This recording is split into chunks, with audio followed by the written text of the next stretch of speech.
Pew, pew, pew, pew. Ladies and gentlemen, welcome back to another. Look at the radio voice. Ladies and gentlemen, welcome back to another edition of Third Down Thursdays. This is MJ, and I am Coach Bruce. All right, we can't do that whole thing like that. What's up, guys? MJ, Hi, guys. You can tell I'm in a mood, bro. I'm in a mood. A little bit. My guy. It's okay. So, we're gonna jump right into this. So I was like this close to winning a significant amount of money if the Miami Heat would have swept the Celtics. Really? Yeah.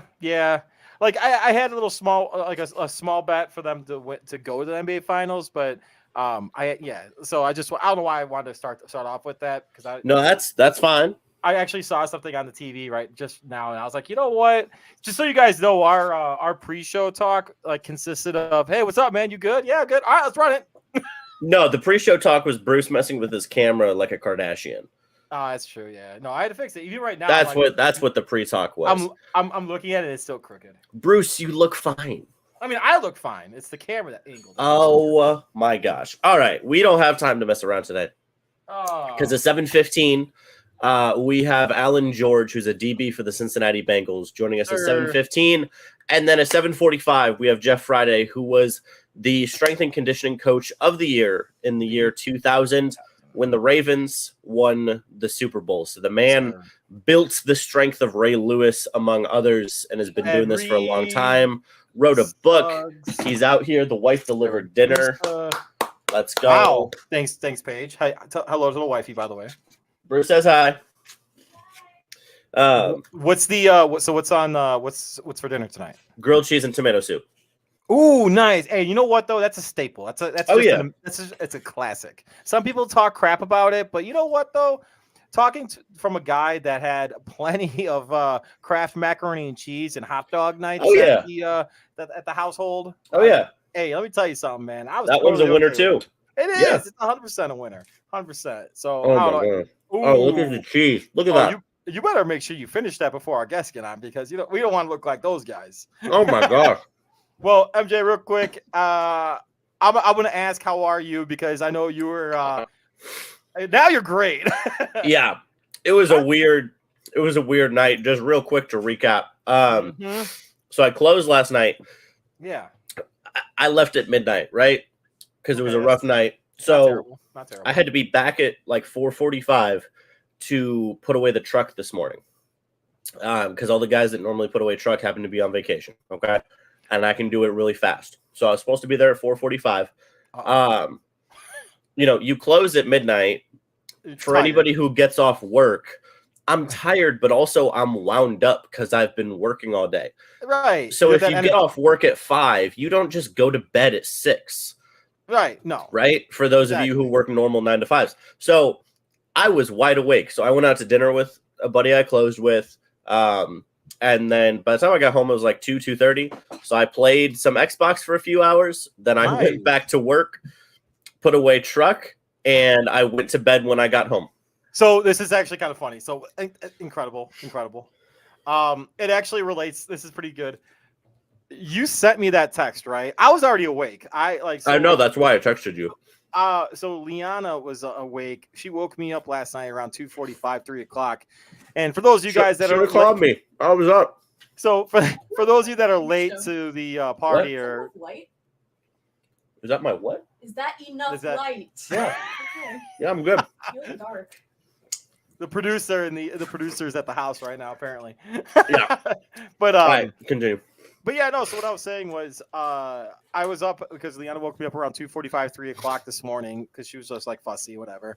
That's cool. So it was around that time. I was like, all right, I need to feed you. So warmed up her food and got ready to go. I sat down in the front room around 4 o'clock every morning. Basically, I wake up around 4, like 3:30, 4:30 around that time frame. Now that's usually her time to be fussy. Yeah. So I'll wake up, and by the way, I got to give credit to my wife. She's like she's a champion. Like she stays up until midnight, 1 o'clock, making sure she's all good. She preps some other stuff for the mornings. She's been amazing. Excuse me. Oh yeah. So anyway, I'll continue. So I get up. And I put my phone down. Like I wasn't paying any attention to it. I was watching Sports Center feeding the kiddo, and just getting ready for work. And then I go to work, not really paying attention to my phone. I grab my phone. I see like your text confirming Alan and Jeff today, and you're like, "Good night." I was like, "Wait, what?" You were like, "What do you mean you're going to bed?" Right? Like this dude's still awake. I'm like, I cannot. I used to do that shit. I am way too. Well, because old I for got that. up at I noon can't. yesterday. Oh, fair. So like I've Fair. only been up for like 12 hours when I got off. But yeah, So I'm not man, gonna go right back to bed. I can't do that shit. Like, God bless though, man. Like, I got to give you credit. I'm enjoying it while I can because I know I won't. There will be a my day God. where I can't do it. So And I'm doing it while I can, right? I'm telling you right now, having a kid too, like, completely changes. Oh, yeah. That. You better be ready, just so you know when you and Paige decide to have the kiddo, man. Because out of nowhere, like your schedule is just totally out the window in the best of ways too. Right. But yeah, man, I was telling you earlier when we jumped on, I did my radio voice and all that stuff just because I'm in a freaking awesome mood. There we go. We have great guests jumping on with us. We have a Cincinnati Bengal. We have a strength and conditioning guru. I'm just jacked right now. And then not only that, but I also got the phone call. I don't have work tomorrow. I have a 4-day weekend. Like, are you kidding? Really? Dude, I have a 4-day weekend. That's huge. So it was actually pretty funny. So no joke. So after I got the phone call from the boss lady being like, "Yeah, take off tomorrow," I'm like, "Did I do something wrong?" I'm like, "Is everything okay?" She's like, "Yeah, you done well. Like everything's good, and like I'm deciding that like you guys can just stay home tomorrow." I'm like, shit, I'm gonna pop open some more White Claws and play some Call of Duty tonight. Make sure the kiddo is in bed, help the wifey out, maybe do some cleaning around the house, do some adult stuff, and then play some Call of Duty. I'm pumped about it, man. So great show. Good. By the way, I don't even know if you know this. Alan is a huge gaming guy. Oh, great. He's got his own. He's like in a gaming organization. He does a bunch of that stuff on the side when he's not playing. I can't wait to talk to him about it. So we gotta ask him about that. I gotta tell you. Well, you know what though? I gotta say, man, like my gaming, since I've become a father, dude, it is plummeted. It is plummeted like the freaking depression. You're saying you were good before? Yeah, dude. Well, my KD was at least above a 1.5 at one point, so I was feeling good about myself. I was kind of being like, okay, like now, oh, no, it is. I looked at it the other day and I'm like, what happened? I know what happened. It's a good thing. But man, like I played earlier with a buddy of mine and shout out to Mike. And that's why you were late because you were playing Call of Duty? Oh, no. This was before. Uh-huh. And he was like, that's what they all say. Shit, I wish I was playing. Thank God. That guy though, like he was doing awesome, and he was the one that like everyone was like saying like wasn't like even he was saying like I'm not that good, whatever, blah blah. But dude, I'm telling you, this guy's gotten so much better. He's really really good. I don't even know why we're talking about Call of Duty. I don't even know if this is like a good content for anybody to listen to. But my God, dude, I don't know. Do you follow any guys? Do you follow any like Call of Duty guys? Not Call of Duty. I follow some guys who play Call of Duty, but not like dudes who solely play COD. You know how I've had so many concussions, it hurts my head to play COD. Oh yeah, because it hurts my head to watch it sometimes. Oh, dude, because the movements are so fast. Yeah, but it depends on your monitor. If you have a shitty monitor, it's gonna be a slower turn. If you have a good monitor, you're fine. Real quick, Joe. Yes, I play other games. I play Madden. I play a little bit of PGA stuff. I play some FIFA. I was playing that last night, actually. Dude, I love that stuff. That's some good shit. The PGA stuff is hard, dude.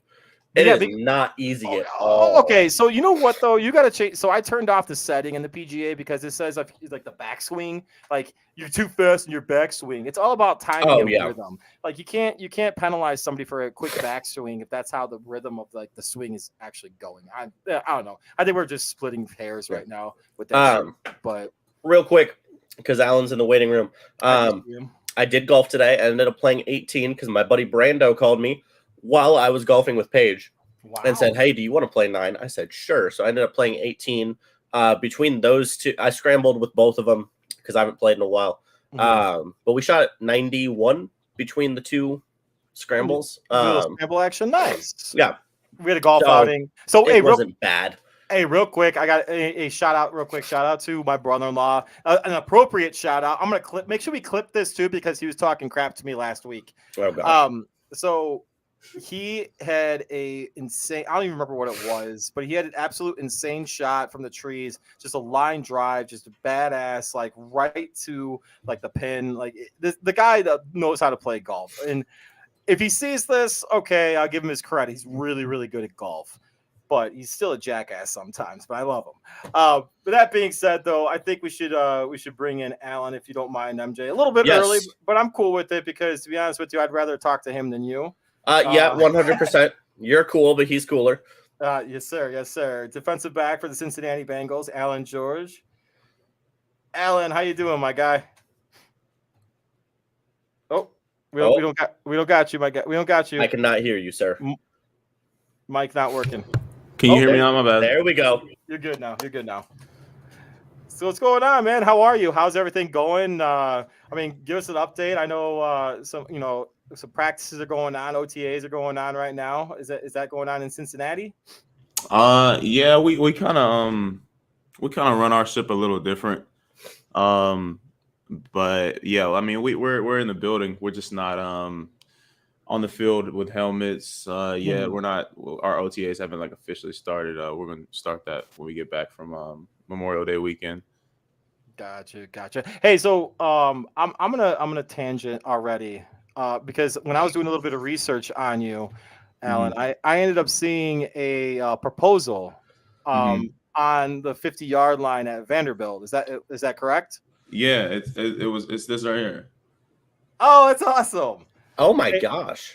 So, if I may, congratulations. I know that was like, I don't know how long ago that was, but that was probably one of the more romantic things I've seen. I actually did show my wife that, and she was like, "What?" I'm making us look bad. I know, for real. So I thought that was really, really cool. So before we talk about the NFL status stuff, I'm gonna ask you, like, how is Vanderbilt? How is the Tennessee life, and how was proposing at the 50-yard line? Shout out to my wife, who sadly is not here in the apartment right now. She just left to go have dessert with one of her friends. But being at Vanderbilt was an experience that not a lot of people are conditioned for. I myself, when I went in, you have to be a certain type of person to really just to go to school there. But then to be a student athlete at that school is insane. And I can't really speak for any other intellectually driven schools or like a true student athlete setting first. Like I know Northwestern is kind of big like that, and Stanford and Duke, but I didn't go there, so I don't know. But but going to Vandy is really tough because like you don't get priority registration there. They don't breed or they don't really focus on student athletes that much. So you really gotta get out the mud really in the field and in the classroom, because every day you're playing in the SEC and you're going against first round draft picks every game on Saturday. But then when you go to class, you're basically competing against first round draft picks in the corporate world. Yep. So you kind of have to. It's a crazy balance when you walk into classes there and when you go into this football setting at the same time. But to answer your question about the 50-yard line thing though, that was a real spur of the moment thing. Really? Yeah, it was intended to really be during, because my wife is from Buford, Georgia. And we were scheduled to play Mercer that year, week 1 or something like that. But that was the COVID year. And once they outruled out of schedule game or out of conference games, I was like, okay, Dan, I gotta scramble now. I don't know. I was planning to invite all our people to the Mercer game, but I was like, and then we didn't play Georgia in Athens that year. They had to come to us. So I was like, okay, dang, I gotta figure something else out. And she was like, yeah, let's just take senior portrait photos, since I don't know if they'll let the cheerleaders travel to your away games. And I was like, okay, bet it's either do or die right now. I gotta figure out some plan. And it just worked out. I never expected it to go viral or anything like that, but awesome. I woke up the next day and it was picked up on every single news channel in America. It was ridiculous. Honestly, it was absolutely amazing. So Hey. kudos to you, and God bless your wife too for being like, you know what, this is amazing, and you too. But you know, obviously the ladies. That's run the show. impressive. No, she's great. No, I'm sitting here. I'm like, I mean, Bruce had a very good proposal. Bruce proposed in front of Wrigley, Oh, Yeah. geez. in Chicago. So he had a pretty good one too. Dang, yeah, that's. I'm assuming that you're from Chicago. I am. So yeah, I mean, to do that the Wrigley is that's like the mecca up there. So to do it there is amazing. So shout out to you. No, I appreciate that. Thank you. Shout out to my wife for saying yes. Yeah. Seriously. That's a big part. Seriously. So Alan, I'm curious. Bruce and I were talking about this right before you hopped on. I know you've been doing a lot of gaming stuff recently. So you could explain it way better than us. Give us a little breakdown of what you've been doing before we get to all the football stuff. Give us a little breakdown of what you're doing with gaming and everything. I'm a part of this collective called MSG, or it's Mindset Gaming, and I've been with them for going on 3 years now. Because it started in college when they found me when I was playing a lot of Call. I mean, I've been playing Call of Duty for a very long time. But thankfully I'm pretty skilled when it comes to hand-eye coordination and reactionary skills. So it was easy for me to pick up on playing in a competitive nature when it came to playing Call of Duty. So back when Warzone 1 was really new on the streets, I was running it up, and I was trying to balance school and engagement and playing football, and then also trying to be a professional Call of Duty player. So it was just I don't know, I was trying to go back and forth, and it was a lot of fun. But I kind of slowly got away from that. But then I'm kind of picking it up now more, and since I don't have school and football is just my only job.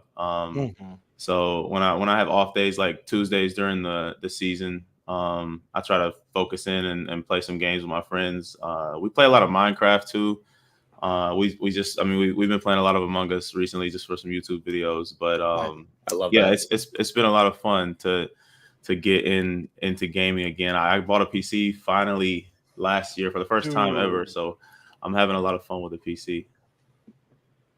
That's fantastic. I mean, like, I don't know how much you heard of me and Bruce talking beforehand, but like, you know, I enjoy playing video games, but I can't even imagine. You talked about the hand-eye coordination. Like, obviously, if you're an NFL player, you got stupid good hand-eye coordination. So I can't even imagine what that translates to Call of Duty. Don't you also do like, I saw something like cover 3 stream on Twitch? Have you been doing like film breakdowns? What's that about? So cover 3 is really I'm glad you talked about that, because cover 3 is really like a new thing that I'm branching off. I guess it is stemming from football, and there definitely will be some football talk on the podcast, but it's more so kind of letting people see the inside of NFL players, and also just people that are in my life and surrounding me. That's cool. So I don't know. It's always something. Podcasting / YouTube or any type of media. I'm a YouTube baby, and like I spent so much time on YouTube growing up. It's actually ridiculous. I was watching YouTube before I got on here. It's just something like another side thing that I'm just trying to get into. I always wanted to have my own podcast. I listen to so many podcasts, so I felt like it was more natural for me to just start my own. So yeah. So are you doing it by yourself? Do you have a co-host? Give us a little breakdown. It's really right now. It's just me. It kind of was for the first 2 episodes. Myself and the executive producer. We were kind of just fielding like some Q&A questions for the first 2 episodes. But then my next episode is going to be with our long snapper, Cal Adamitis. I love that. That'll be a lot of fun. And then I know Sam Hubbard was talking about getting on, so we got to figure out. But we're also trying to figure out places to shoot in the city of Cincy, because I want to take it off of virtual and take it into a studio. So trying That'd to be find awesome. some places in Cincy that'll help us out with some studio space, and if we need to purchase all the camera or any AV equipment, so anything like that. That's awesome. Hey, and I'm gonna tell you right now, it's a fun, very, and you already know this, very saturated area of entertainment. But I think you're gonna be fairly successful when you can walk up and say, "I'm a Cincinnati Bengal." That does help a little bit. Yeah, I hope yeah, so. you know. But that being said, my guy, I'm gonna switch gears a little bit and talk about last year's season. I know you had a little bit of an injury. I think it was toe. I read. I know you had a knee injury as well. How was the process of getting back onto the field, and how was the rehab like for the things that you had to entail? Yeah, I so early on in the season, it wasn't anything like that was major at all. Right. That might have like taken me out because I played through it the entire time. I didn't miss any time I think I only missed like maybe one practice. But yeah, it happened in the preseason. Literally, with my first NFL game. Right. I was blocking in the third quarter on a kickoff, and I just got rolled up on by the returner and a couple of tacklers, and my foot was planted in it was planted in like one of the weirdest spots while it was up. So when he hit, when everybody landed on the back, it kind of got the middle of my foot. So my plates were just a little uneven. And I didn't even I knew it hurt in the moment. Right. But I kind of I shook it off. I knew we had a TV timeout right after that. So I was on the sideline. And then, or I was on the field, and then like during the TV time, I ran over to the sideline. I was like, Zach, I was like, Coach Taylor, my foot, I don't know what's wrong with my foot right now. So I just sat over there for one play, just stretching it out, and then I went back on the field. Other than that, it was nothing major. It bugged me a little bit the next night after all the adrenaline and everything ran off. I was like writhing in pain. Right. I was screaming in the hotel at like 2 a.m. That bad, huh? Yeah, it was bad. But the painkillers and everything helped out because I also had the best game of my preseason the very next week. So I was pretty happy with how everything turned out. Fair. So obviously the locker room there is a super strong locker room. What's it like every day going up against Joe Burrow and that offense? I mean, we have written in our on the wall in our strength and conditioning, like our weight room, where it talks about iron sharpening iron and man sharpening man. So I feel like if any place for a DB to want to be at, especially a young DB, the Cincinnati Bengals is the best place for me to even try to prosper my career and further my talents and figure out what I'm doing wrong from my film, and then also their analysis and breakdown of like after each route, telling me how they ran this route because I was playing it a certain way. So going against T and TV and Jamar, man. and then having to like deal with Joe out of the backfield. Whenever he runs, like sometimes we'll line up Joe at one and he'll just stay out there and run some routes. And then obviously the gunslinger with Burrow, that he's extremely precise. And I found that out back in 2019 when we played him. Yeah, I mean it's iron sharpening iron, and I love it. All right, so MJ, I'm sorry, I'm gonna follow up real quick with that. You're good. How much shit talk goes on with you and some of the guys though? When you go at each other, like, I mean, I get it, iron sharpening iron, man sharp, I love that. I never got to that level in my football career, but the amount of shit talk I would do to anybody it was pretty high. So I can only imagine what it would be like for you going against those guys. Yeah, it gets pretty heated. I'm not gonna sit here and act like it doesn't, but and I think the most of it may come from receiver, most of it comes from the receivers towards us. But it's nothing like what we give people in game. Right. Our opponents get way worse than what we ever give each other at practice. Every play, whether it's good or bad, we're gonna talk to the opponent. So all right, so I don't want So you we to- got to ask. I was gonna say it. Yeah. No, Alan, you walked us perfectly into the favorite thing that Bruce and I love talking about. We've got a couple questions about that. So first of all, who's the best trash talker you've gone up against? This could be college or pro. College or pro. Ever. Oh, snap. I think it's a tie between Jamar, because Jamar he gets he'll get pretty rowdy, and he'll definitely let you know. He did it to me in 2019 when we were in college, and then when I got to the Bengals, he did it there. So Jamar is up there. Joe Mixon definitely talks a lot. He not that he's not like vicious with it, but it's consistent. Every day he's gonna tell you something. Well, you're too slow, or no, you didn't catch me right there. That angle not gonna work. That angle's not gonna work. Something like that. So yeah, I mean they're pretty up there. When it comes to like overall ever though, I think, which I'm not sure. I mean he's not even in the I don't know if he's even in the NFL or anything. But when I was in college, we played against John Rice Plumlee when he was big back with Ole Miss, and he was their quarterback, running around all the time. And his nickname was like Cowboy or something like that. And while he was running, because they did a whole bunch of RPOs with him, while he was running, he would just like he'd be like yeehaw, yeehaw, like screaming at you while he's running. So like it was crazy disrespectful. And I don't know, that just sat in my head the wrong way, and I really don't like him. Oh man! So fun fact, Alan, I just looked him up. I knew you did. John grew up in the town where I live now, in Hattiesburg, Mississippi. Oh God!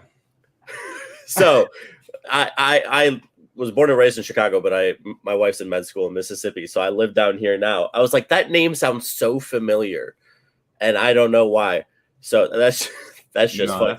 That's a funny coincidence. He was a good player. He was extremely fast. He's one of the fastest people I've ever played against, which is kind of crazy coming from this short little white quarterback. But he took off like crazy fast. If I heard that, I would want to hit him. I would be so bad. I would want to hit him. I'm not gonna lie. Like it was one point he ran right by me, scampered out of bounds real quick, and he was just doing it the whole time. He was like, yeehaw, come on, yeehaw. And I was like, what? Like, I'm standing on their sideline, like, bro, what are y'all? And then they're like, their sideline screaming, like, get him, Cowboy, get him, Cowboy. I'm like, bro, what is going on right now? Oh my God. What are you? All right. Anyway. All right. So the other question is, what's your form of trash talking? Like when you're lined up against someone, not to, reveal state secrets or anything, but kind of how do you try and get in the opposition's head? I compliment them. At first, I really start off with complimenting how they're doing, and then eventually it'll turn into how it just won't work. It won't work for them. That's cerebral going forward.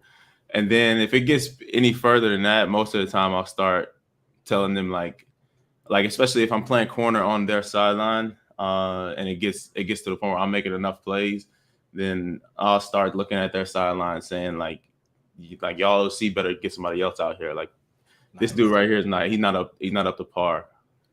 That's like a Jimmy Butler being like this. Yeah. This. like listen, young blood, you're doing great. I'm really proud of what you've done so far. But when you're here against me, y'all gonna need to get somebody better. Yeah, like there's 53 people on active route. Like get somebody else. I love it, Alan. So, all right, man. So speaking of that, what coverage? Zone, man, like what's your preferred area? I know you're gonna say I don't mind either one. I get that, but I'm gonna kind of try to put you on the spot. What are you more comfortable with? Do you like playing man to man, kind of get your hips on them, bumping them out, or do you like sitting in a zone so that way you can eye the quarterback a little bit more? I like I like sitting in zone. I guess like for the most part, if I could just sit in 3 Okay. all game, I don't know. I feel like I love cover 2, but I see so much in 3. I see the whole field, Yeah. and every route developing. I could just feel it all. And then also, I'm not like crazy in the run fit. Like, 'cause with cover 2, I'm still like partly in the run fit just a little bit. Yep. So, I get to really get in my bag when I'm in cover 3, which I enjoy a lot. A lot of bail mechanics and breaking out of an open stance. I like that a lot. Fair. So now, who was? So I wish I would have asked this question first, to be honest with you. But what? So who's the guy? Because like we were talking about like shit talking and stuff like that. I just came to me right now, so you can totally tell how prepared we usually are for our interviews. Bruce is just spacey. Yeah, very much so. I have my daughter like crying. I can hear. I have my dog right here. So everything going on. So who was the guy? Doesn't matter, high school, college, or professional. Who's the guy that you had to guard in a man-to-man coverage that you're like, man, like how the hell is this guy the guy that's beating me right now? Like you know what I'm saying? Like, because you know, there's sometimes there's like for whatever reason, there's always that one guy that could somehow get you, that's able to get up on you, like get up on your hips right away and then pop, and then you're just like, what the hell? Like, Yeah. So who's the one guy? Because I know you just thought of him because you started laughing. I saw the look on his face. Yeah. Yeah. So who's that one guy?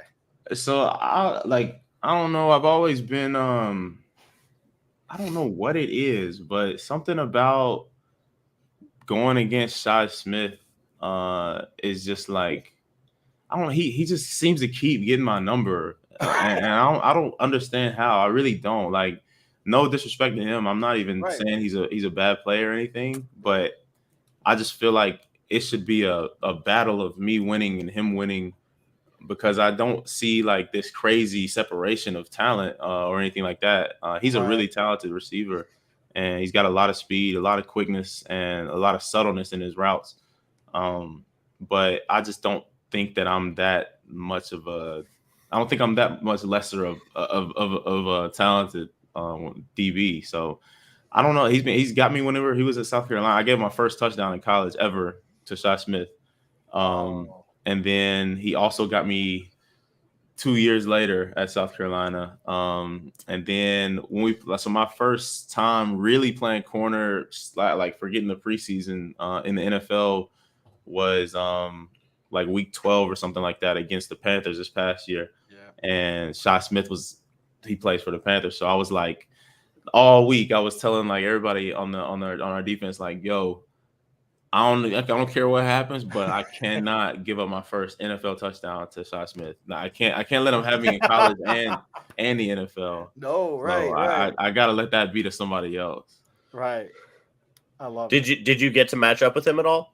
I did a couple of times, yeah, but he stayed. He was on the right side of the field for most of the game, so I didn't get to go out there with him.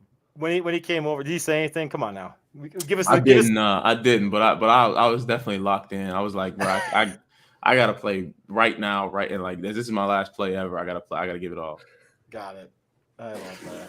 That's fantastic. I had some. Alan, as you can tell, Bruce and I are very focused individuals. Well, you know, Alan, we're both ADHDs. Huh? I do have something. Go for it, Bruce. So, Alan, two questions. Who was your favorite NFL team growing up, and who is the player that you kind of like try to shape your game off of at the cornerback position? Okay, yeah. So my first answer is probably not going to be one that is appreciated or liked, because I didn't really watch football growing up a lot. Oh, that's fair. Because I think I was periodically toe dipping with the Steelers, and then my dad's a huge Giants fan, so like I kind of knew some of the Giants players, but I didn't start playing football till I was 15, so I really didn't watch my first football game until high school type deal. So I don't know. It was really weird trying to pick a team. So that's one of the when I was getting like through the combine process and having to go through the whole draft thing, I was I kind of had like open mind about everything because I didn't have any loyalty to a team that I was cheering for in the past or anything. Nobody could dig up any tweets or anything and be like, "Oh, he talked crap about this organization. Now he plays for him." So because I just didn't. I truly just not that I didn't care. I just didn't know. Like I don't know. I wasn't watching at all. And then your second question. Oh my God. This might be my first question I was able to stump someone on. Proud of you, Bruce. Thanks. I truly like, is there a guy you like to study a little bit? Like, is there a guy that you're like, okay, like I see what he did there. I like how he I don't know, like especially in the cover 3 because there's other guys that like the cover 3. So yeah, like it's crazy because I like to I really do like to watch a lot of Denzel. Okay. But I think right now the person who's on my radar the most is Jair Alexander. So I'm just trying to pick up as much as I can from him. Okay, calm down. Why you gotta talk about a Green Bay Packer? That's his team. Oh man, there we go. Yeah, I don't know. We got to play the Packers in the preseason, so that'll be fun. That's because Jair Alexander is a stud. Bruce. Yeah, that's I why. like Jay. He's really good. He is. I voted for him in the top 100. Nice. There we go. Oh, how is that? Like, how does that voting go? I've never really heard a player talk about that. Yeah, they just come to our lockers and drop a sheet off. Really? Tell you to fill it out 1 through 20. 1 through 20, okay. And then they take whatever people put on there. You put Justin Fields on there, right? No, I hate to tell you, but there was not a single Bear on there for me. Oh, come on. For me though, just for me. I don't even know DJ about Moore. else. I mean, granted, he was a Panther. He wasn't a Bear then, Bruce. I know. Yeah, I'm sorry. No, you're straight. I don't care, bro. I don't care, man. It's all good. He was like, nah, not even close. Let me see. I put Jair at 18. Oh wow. I'll take that. That's not bad at all. Yeah. I don't hear Aaron Rodgers on there. Yeah, I did have Aaron Rodgers on there. I put Aaron Rodgers at 13.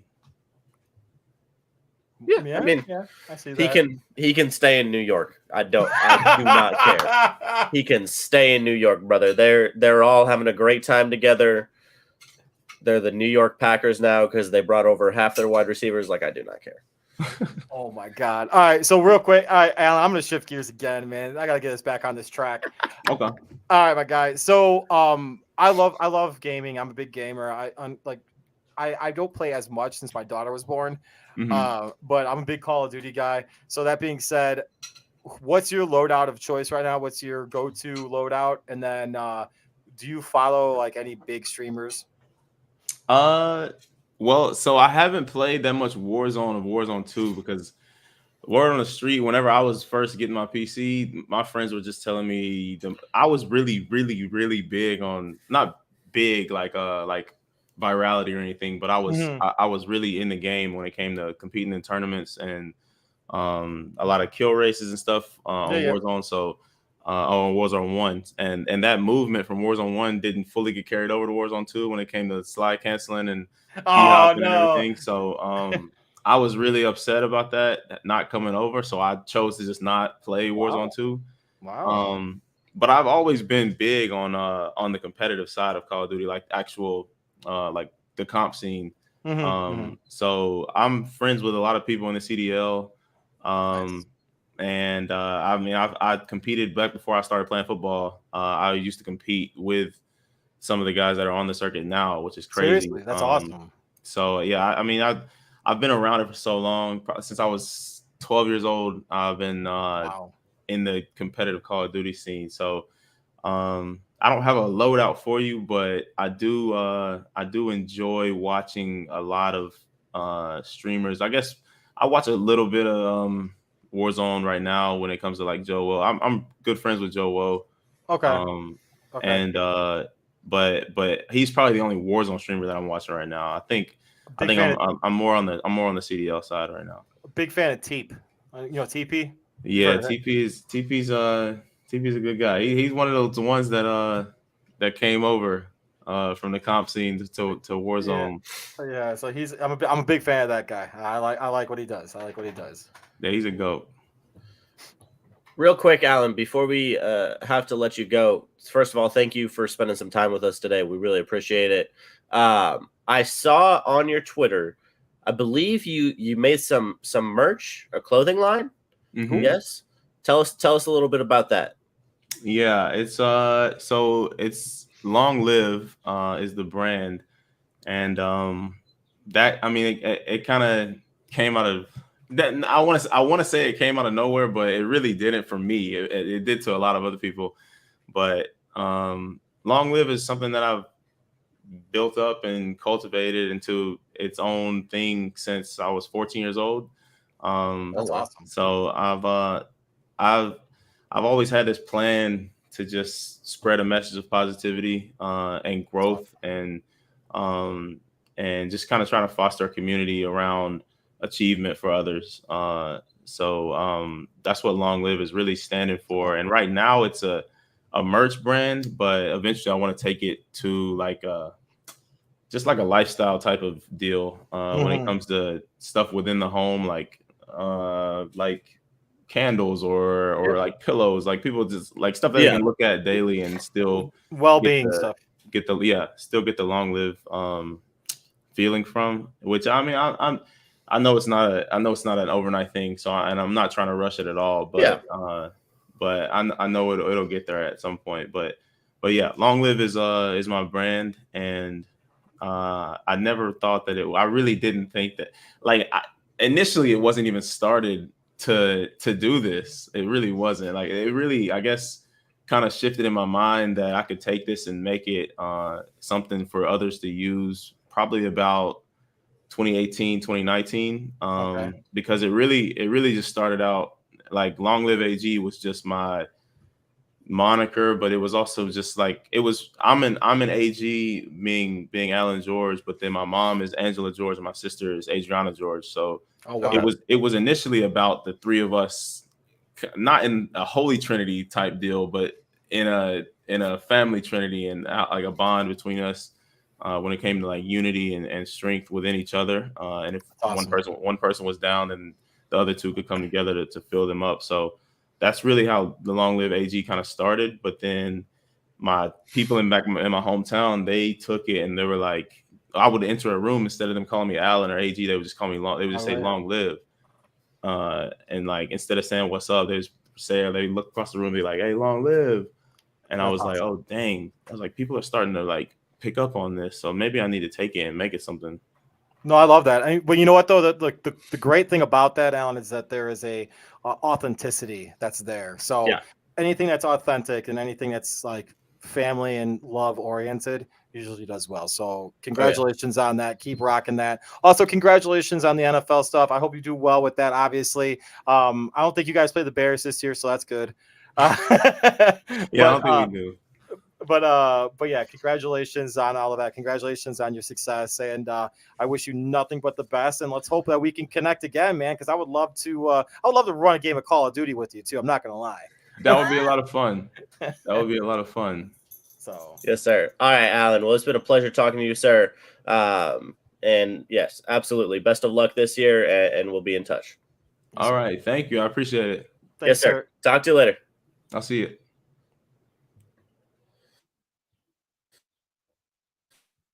Oh, MJ, you still there? Before we get into our next guest. There you go. Can you hear me? Yeah, you're good. It just froze up a little bit. Okay. We're good. That's okay.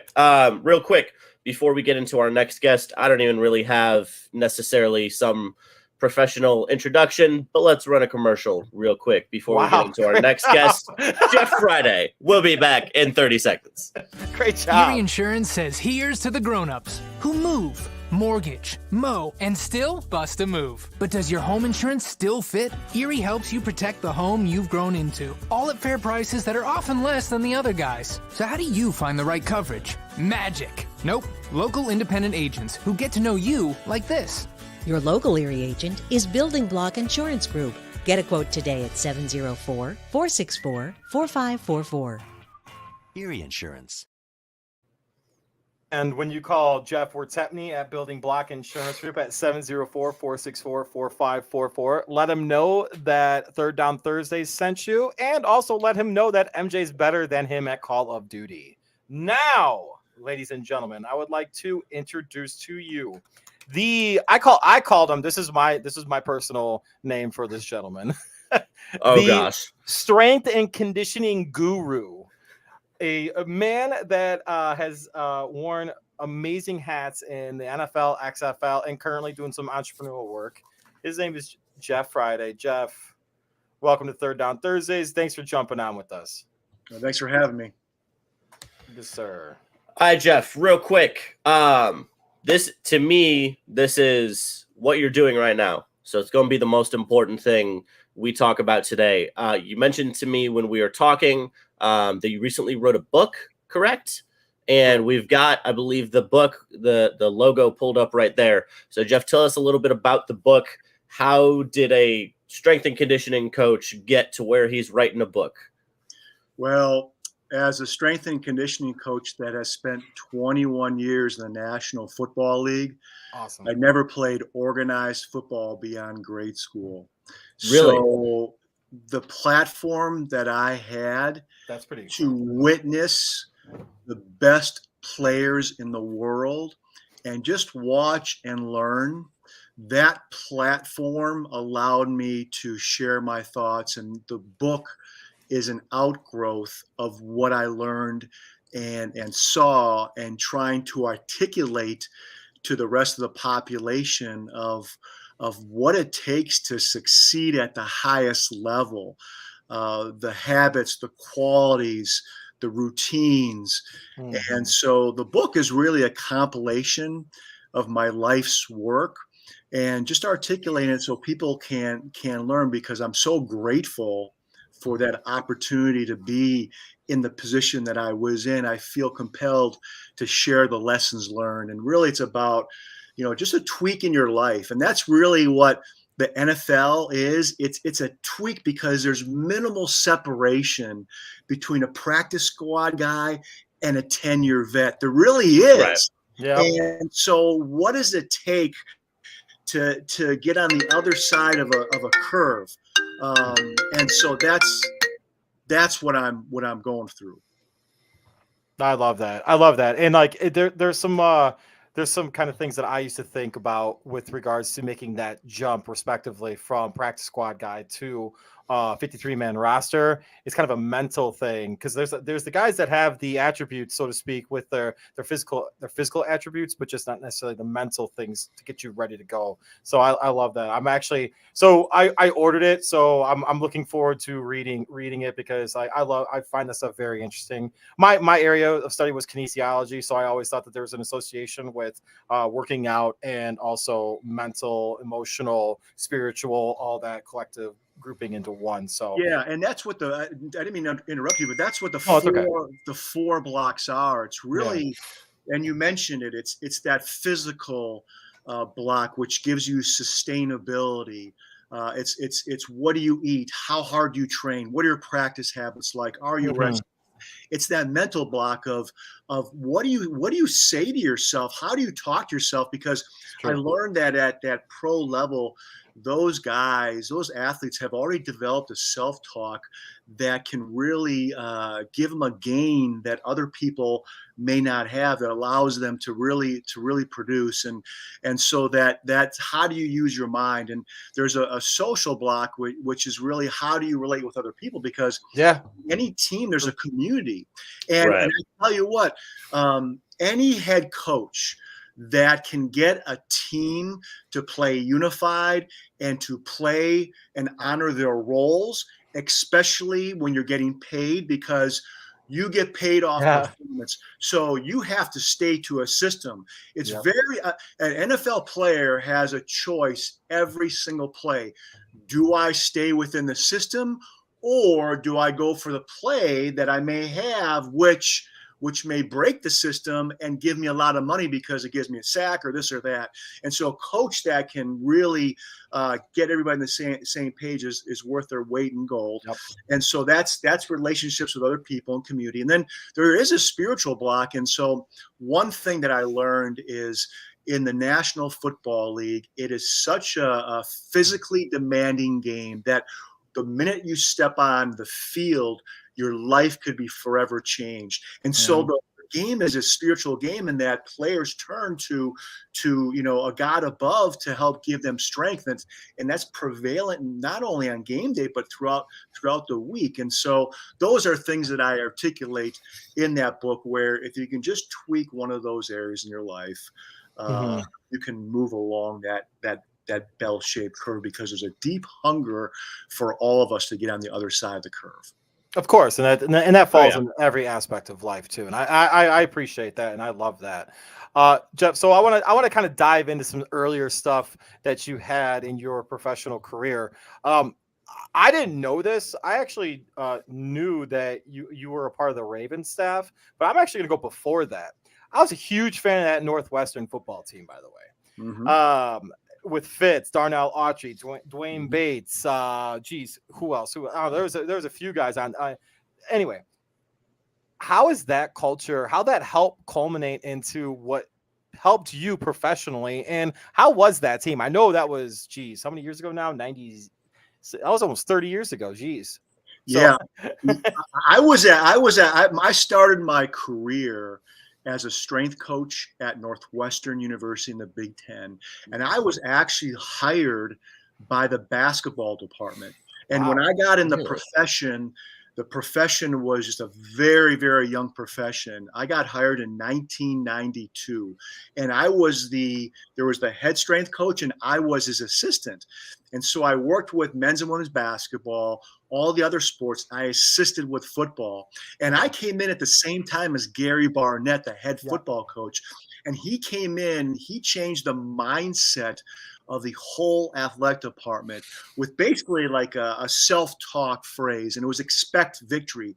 And just his mantra, his attitude, his expectation, and then you add some talented players, which you name a couple of players that Northwestern had, and then you have a team that won the Big Ten and went to the Rose Bowl. And so I was at Northwestern in a very endearing time, because if you remember the Fab Five in basketball at the University of Michigan, when I was at Northwestern basketball, we beat the Fab Five the last game of the year to go 15-14, which allowed us to qualify for an NIT bid, a National Invitational Tournament bid, which was huge in Northwestern. I think that was 30 years in basketball to go to postseason. And then the Rose Bowl was, 50 years maybe since they were. And so I was at Northwestern at a really special time. Just really catapulted me to the next phase of my career. Yeah. So Jeff, I'm curious. You just so quickly in your career went from, like you said, a great time at Northwestern. Then you went to the Vikings when, Randy Moss and that crew.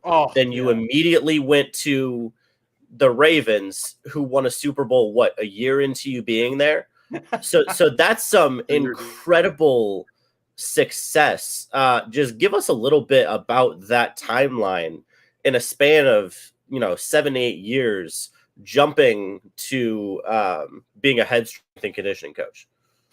Yeah, so while I was an assistant at Northwestern, I asked the basketball coach, Bill Foster, if I could travel with the basketball team.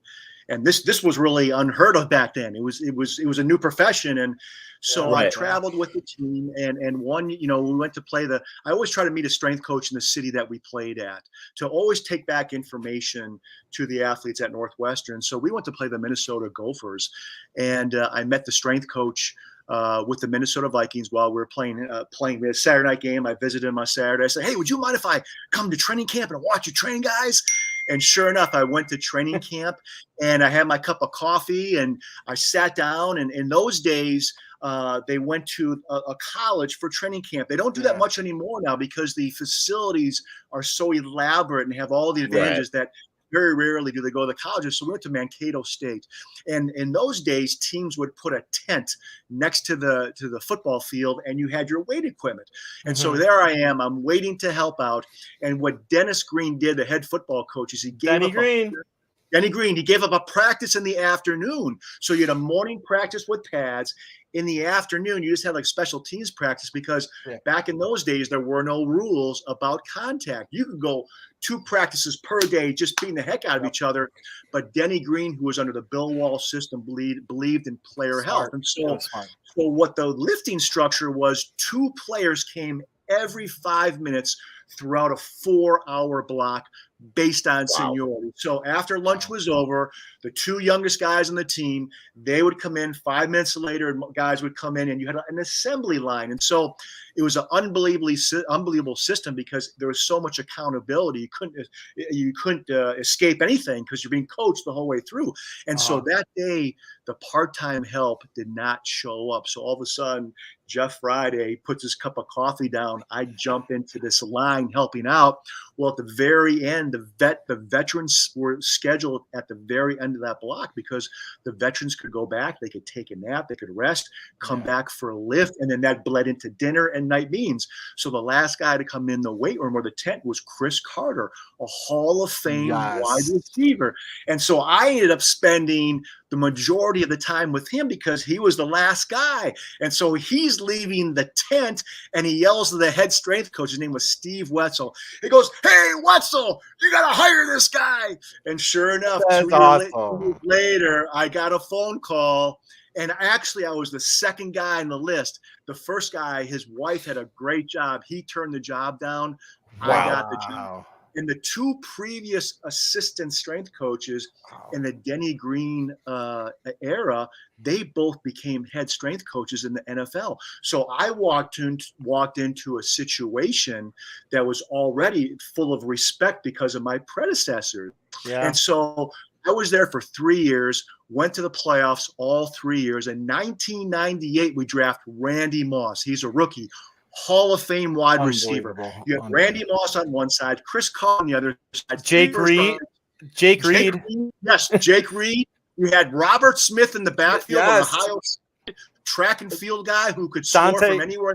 Dante Culpepper, I think, was still not there yet. No, he wasn't there yet. It was Cunningham. Randall Cunningham. Yeah. Brad Johnson was a starter. Randall Cunningham comes in. Randall Cunningham was one of the original running, throwing quarterbacks. Strong arm, perfect for Randy Moss. We end up scoring the most points in the history of the National Football League that season. We won games by an average of 17.5 points. We go 15-1, and we're playing the 14-2 Atlanta Falcons in the NFC Championship game. Fox Sports says it's the 3rd most exciting game in the history of the National Football League. Dirty Bird. Dirty Bird. Yeah. That was Jeff. We're 15-1, and Chris Chandler, Jamal. Yes. Anderson. Yeah. Yes. Andre Rison. So we lose in overtime. I remember that game. Heartbreaking fashion. And so our offensive coordinator, Brian Billick, he became the head football coach of the Baltimore Ravens. He liked what we did in the weight room. He hired me to run the strength program with Baltimore. I ran a very similar program when I got to Baltimore. 2 years later, we win the Super Bowl with a defense that has allowed the fewest points in the history of the National Football League. 10 points per game. 10 points per game. And we won the Super Bowl that year. So I was fortunate. I was with an offense that scored the most points in the history of the National Football League and a defense that allowed the fewest. Fast and explosive, strong and sturdy, and it was really the similar strength programs. I love it. So that's kind of how my early career started, around great organizations, great talent, and I just was a spoke in the wheel per se of don't mess them up. I love that. Keep them going. Yeah. Jeff. Keep them going. Let them do what they do. And so that was my early journey. into pro sports. Jeff, so I gotta ask this question. This just so we get this straight. So you were a part of that Vikings team, whom everyone knows. Randy Moss had an insane slash line for that one game, like 3 catches, 100 some yards, and 3 touchdowns. And then Chris Carter, one of the greatest toe tappers in history on the sideline with Reed. You had a great offense, like you said, amazing numbers with a I'm not going to say the best because I'm a Bears fan, but one of the best Ravens defenses of all time. One of the best defenses of all time. You match up that Vikings offense against that Ravens defense. Who wins? Ooh, that's a tough question. Man, well, you know what's really interesting. I'm not going to answer, but this is what I'm going to say. We in 1999, my first year with the Baltimore Ravens. Okay, we played the St. Louis Rams, the greatest show on turf. The first game of the year, and that was Kurt Warner's first start in the NFL. And so I remember seeing that in the movie. That was I remember. So that was our first game. That was my first game as a head strength coach. That was the first game of our coaching staff. And so the week before, Trent Green, the starting quarterback for the Rams, gets hurt, and we're like, oh man, we got this. It's like, hey, what better way to validate your system in the first game of the year?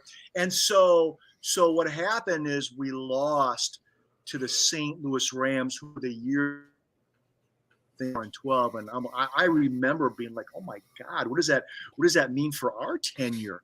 But to answer your question, the Rams became the greatest show on turf, and they won the Super Bowl that year. And then we followed up the next year we added a few pieces in defense, and then we were the Super Bowl champion. And so it's hard to compare. What he's saying is the Ravens would win because the Vikings never won a Super Bowl. That's what Jeff is saying. And Jeff, you're talking to a Packers fan and a Bears fan. So if we're gonna say you said the Ravens won. I grew up right between you guys in Wisconsin. So I grew up. Oh, there we go, Jeff. I grew up a Packer fan, and here's the funny, there it is. Here we go. There we go, Jeff. I knew I liked you. But here's the funny thing. So my first year in the NFL was 1996, and you know what happened? Oh, that's Brett Favre's heyday. Yeah. So I have Packer fans going to the game in Minnesota because that's where I'm from, and so people are like, when the Packers won the Super Bowl, everybody's like, "Man, Jeff, you must have been so happy." I said, "I'll tell you what, man." I said, when you get that paycheck and they pay your mortgage, things change like that. Right. Oh, and yeah. That's the truth. That's the truth. I mean, you can be from somewhere, but as soon as you get paid, that work, changes, and you're working with that group of guys. Oh, yeah, especially when you're literally in the weight room with them every day. I can't imagine. That must have been so bittersweet. Maybe not, because like you said, they're paying your mortgage, but still, I can't. Oh, that would hurt. Well, it was incredible battles because you had Brett Favre, who was arguably one of the best quarterbacks of that generation, and you had John Randall, both the Hall of Fame. John Randall, defensive tackle. Love John Randall. And it was a really great battle to watch because in the Dome, the Packers had a really bad record. They just couldn't beat the Vikings. But when you went to Green Bay, it was more successful for Green Bay. So it was really a very interesting rivalry until Randy Moss came. Then it changed things. And then he mooned the Packer crowd. Yes. But no. So Jeff, you kind of alluded to this a little bit, but what was it like to kind of change up some of your conditioning and strength and conditioning plans for workout plans for some of the guys in accordance to wide receivers or linebackers or defensive linemen, offensive linemen, like how, because you don't use the same plan, obviously, as a strength and conditioning coach for those guys. Similar things maybe, but different type of plans. So can you explain to our viewers and to us how that goes? Yeah, well, so first of all, my objective was to protect the body. So if you look at a knight in shining armor, when they step into a field of battle, they're full of all this armor. And what they're trying to do is protect the whole body, because an injury can occur everywhere. So you have to, for me, it was a lens of how do you protect the whole body? Because if you look at an injury report, injuries happen everywhere. Yep. Jonathan Ogden, a Hall of Fame tackler, left tackles, who I worked with with the Baltimore Ravens. His career was cut short by the smallest joint in his body, his toe joint. He had issues with, and his career got cut a little bit short. So I look through a lens of protecting the body, and so the workouts were relatively the same for positions, but you had different options because you got to make sure you protect the neck. You got to make sure you protect the hamstring, all these different areas. And so they were tweaked a little bit, but the concept was really the same, to protect the body. And then you want to enhance those qualities that rely on strength, power, endurance. So there was a little tweak, but by and large, that's the number one goal. Is you need to have your best players on the field. If you would look at games lost, injuries to games lost by starters, teams that lose a lot of starters typically have an uphill climb to make the playoffs. And so you got to have your best players out there. That's just part of the business. And so that was my lens. Okay. So Jeff, from like 2010 to 2020, the Packers had like a hamstring injury every week. Why, in your professional opinion? No. So Jeff, I'm asking this question. This question is really for my dad, because my dad, obviously, we both were Packers fans. And so when we would watch Packers games, like, I swear, Jeff, every week, one of the Packers guys went down with a hamstring injury. Is that coincidence, or was that like training? Was that what was going on there?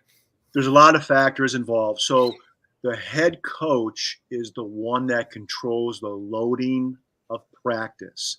Okay. So the head coach is the one that dictates, how much stress a player gets during practice. And so sometimes the head coach can actually subscribe too much exercise, maybe in a practice session.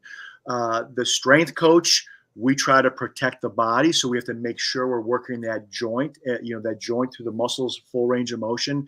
And you got to remember that also the players, they are responsible for what they put in their bodies. Yep. Right. And so we're only with them a certain segment of the day.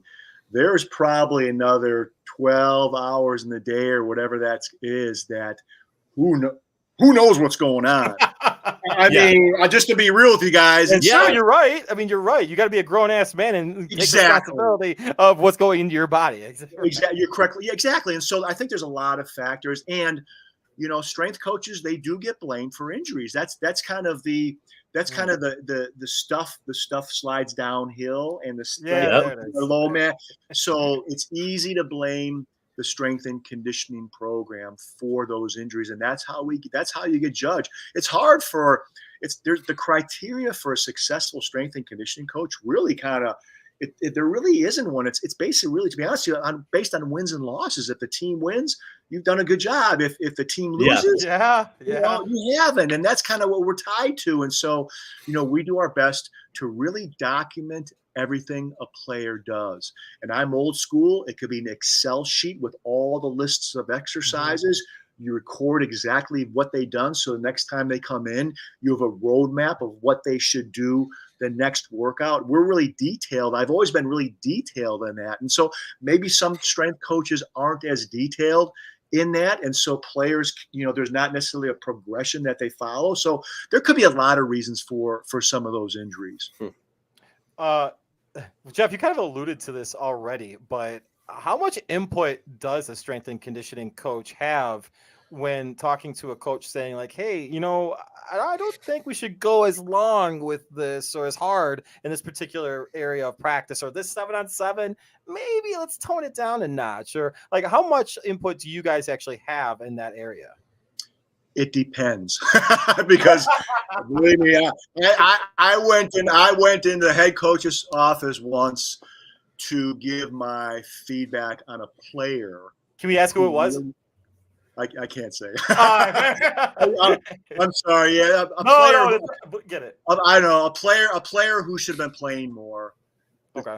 Players really liked him, blah blah blah, and I left the office with the tail between my legs a little bit. Got it. So all that to say, the coach needs to be receptive to the information, and with technology nowadays, that puts the information in concrete terms. I think coaches all have a feel with their eyes. They can see. They all have a feel of what's going on. But sometimes you need the concrete evidence of workload to really, maybe shift your thinking, because sometimes there's human pride or human error. I'm going to do it this way or this way. And so that may not be in the best interests of the team at that time. And so I think that you have to tread very delicately, because the head coach, at the end of the day, the head coach is responsible, and you have to honor the head coach and what he wants. So you got to come in gently. I think gently. Now you may come in boastfully, but at the end of the day, it's up to him. It's respectful. It's a respectful approach. Exactly. Got it. Jeff, I'm curious. We could listen to you tell stories all day. 100%. For real. This has been for real. This is fantastic. Personally, so I got started, like, the reason Bruce and I do this goes back to, I started an XFL podcast right when the league first started, February of 2020. And I know that you did what you do for the DC Defenders. So give me a little bit your time in the XFL when it first started. What do you think watching the league now? And how much does the XFL mean to some of those, not lower level, but the practice squad guys that you talked about? You probably saw a lot of them in the XFL. How fun was it for you to be able to work with those guys more? Yeah, first of all, it gives players another opportunity, and that's huge because, like I said, there's minimal separation. So that's the first thing. The second thing is, I thought the XFL 2020 did it right. I mean, they invested money in the league. They really had a really good administration, organization. We went in December on site. I was with the DC Defenders. I was a head strength coach. We went into DC and we practiced for 2 weeks. We followed the progression for the players to follow, because what you had is you had elite players who at that time were not in great shape because they have sat out. They were sitting out for maybe a whole NFL season. Yeah. So even though they're these physical specimens and talents, they're still human beings, and you had to progress them in how they accelerate and decelerate and change direction. So we went through a 2-week phase. We went back home for Christmas break, and then we reported to our training camp site in Houston, and they did it right. The XFL did it right. And with the DC Defenders, man, I think 15,000 fans, everybody was into it. Y'all were killing it. It was awesome. Yeah, it was good football. And then due to COVID, it ended early. And so cup snakes. Sorry. Yeah. You're watching the game, all of a sudden people are cheering like, "Hey, we didn't do anything good." And it's like, "Oh, it's a snake," It's like, it was exciting. It was good. And so I thought that it really had a great opportunity to stay, to be successful. But due to COVID, it ended early. And so now this time around in 2023, it's a different ownership. It seems like they're doing a good job. I really haven't followed intently because of my time away from the XFL, but it seems like they're doing good. And there is a demand. I mean, there is a demand for football. So we'll have to see how it plays out. But I think it's a really good thing because it gives players an opportunity, and coaches an opportunity. Oh yeah. That's true too. That's true. Jeff, obviously writing a book takes up a lot of your time. Any interest, any rumblings of going back to the league? Ooh. Well, you never say never. If the door opens, you always take a look in the door, whether it's the NFL, it could be maybe even basketball for me, because I started my career in college basketball. But never say never. I enjoy and I feel fulfilled what I'm doing now. I tell people I've been on the sideline for over 400 NFL football games. So awesome. That's so I've awesome. seen, I say that with humility, that I've seen so much. That tank, that cup is pretty full. I don't have a strong desire to to go back in because of those things. I won the Super Bowl. The Super Bowl is the championship. I coached in the Super Bowl. I ran out of the tunnel leading a stretch for the Super Bowl, which is pretty. That was a moment. I was like, man, I'm doing this. Oh yeah. And I also coached in the Senior Bowl. The Senior Bowl is for the worst record in the league if you survive, because what happens is the teams that qualify for the Senior Bowl to coach it, they usually get fired. And the reason you coach the Senior Bowl is so you have a closer view of the talent. So I coached in the best game, the biggest game, and the game for losers. I've been voted strength coach of the year by my peers. I've been fired twice, unable to get a job. It's been from euphoria to disappointment. And so I've been through the full spectrum of emotion and experiences. And it's awesome because that's what life is. And so I guess I'm answering your question that if an opportunity presents itself, always willing to look into it, but I am full, from that time and using those gifts and talents that I learned. Now I'm using them elsewhere, like the book and other things. Yes. So Jeff, I'm going to talk about the book in a second, but everywhere you go seems to be like record-breaking defenses, record-breaking offenses. I'd be okay if you want to come to Chicago and potentially like help us out a little. Hey, if you want to help the Bulls, I'm cool with that too.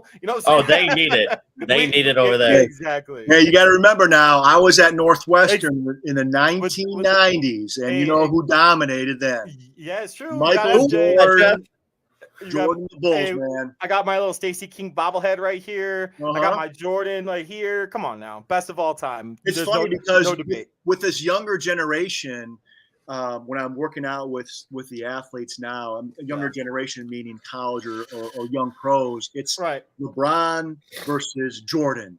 That's the dialogue. And so, but they don't know because they never saw Jordan, felt it. And I remember I went to Chicago Stadium, the Chicago Arena. I watched Jordan and stuff. And so that's the debate that's kind of going on now with the younger generation. I love it. I think it's entertaining, and there's always I will always defend Michael Jordan. Mm-hmm. But that being said, Jeff, I'm gonna before we if you have any more things that you want to drop on us, I'm totally okay with that. However, I totally want to put this up real quick. Where'd it go? There it is. Here's your book right here. It might cover your face. Don't mean to. I apologize. Built for Winning: Crossing the Thin Line Between Good and Great in Sports, Business, and Life by Jeff Friday with Kevin Horner. Guys, give it a read. It's some good stuff. I haven't read it yet, but everything that I've seen on the first few pages of it looks amazing. And Jeff, sorry to cover your face, but but please, if you have any last things, actually, you know what? I have a question for you. What's your go-to bourbon, my guy? You know what? If I have a beer, it's a dark beer. Okay. It's a stout. And, my younger years, it was more about, drinking like a Miller Lite, something cheaper. But now as I've aged, I really want to enjoy the taste. And so if I do have a beer, it's that stout or that porter. So, but I'm not a bourbon guy, but that's okay. I'm just, yeah. Dragon's Milk, my guy. If you get a chance, try out some Dragon's Milk. It's really good. It's really good. Great stout. Excuse me. All right. Well, Jeff, like we said, we could listen to you tell stories all day. I'm pretty sure I'm glitching right now a little bit because my screen is going. You're good wild. here. But you're good here. Thank you so much, sir. I know I messaged you like 2-3 years ago. I'm pretty sure when you were doing the XFL. It was right before or during you were writing your book. So I'm glad I circled back. I'm glad we were able to do this. This has been a lot of fun. Awesome. Thanks for having me. Thanks. All right. We'll talk to you later, Jeff. Thank you, sir. Well, Bruce, there we go. That wasn't me. My hand wasn't even on my mouse. Oh, that's great stuff. Great stuff, FJ. Great stuff. Hey, man. So it's kind of nice that you know what? Hold on real quick. Before we make a comment, you got to make sure that you have good insurance on anything that you're doing, including your house.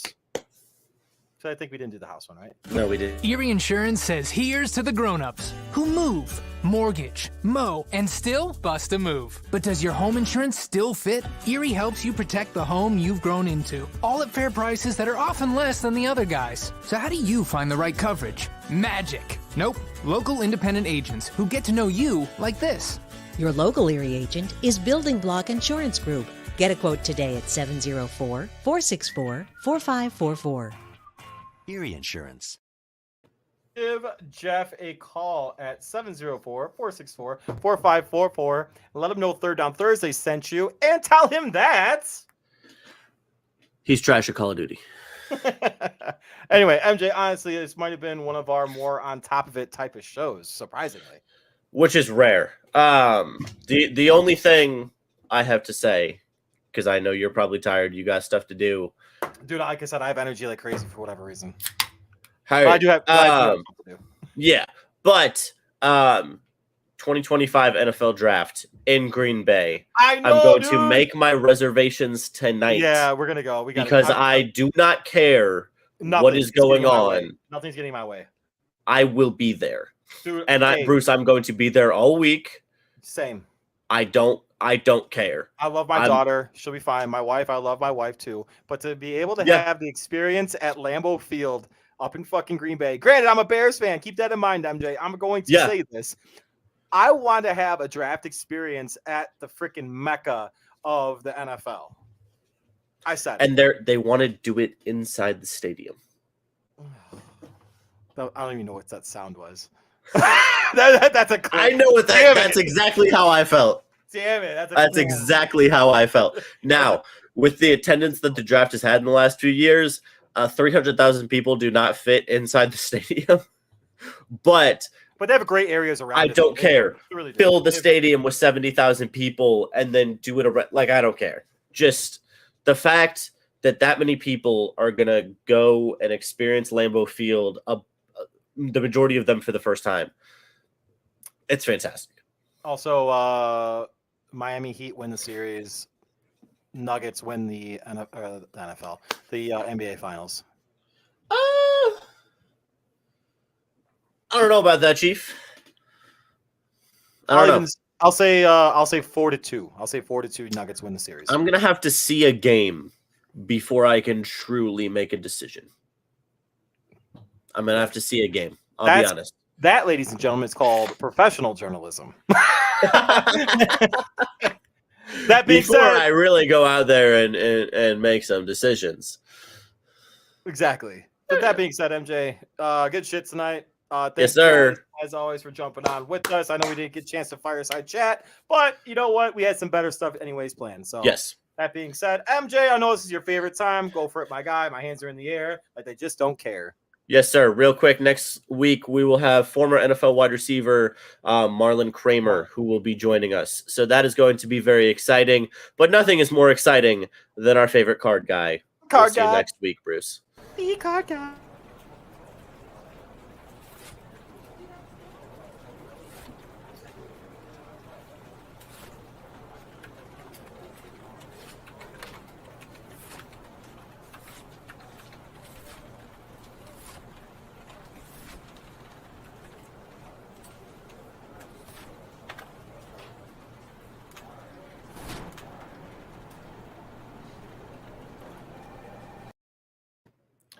Hey, Bruce, what was that sound you made about Lambeau Field again? Hey, MJ, Michael Jordan buys the Chicago Bulls from Jerry Reinsdorf, ends up getting Steve Kerr as the coach, and the Bulls win a 7th championship with Michael Jordan. Boom!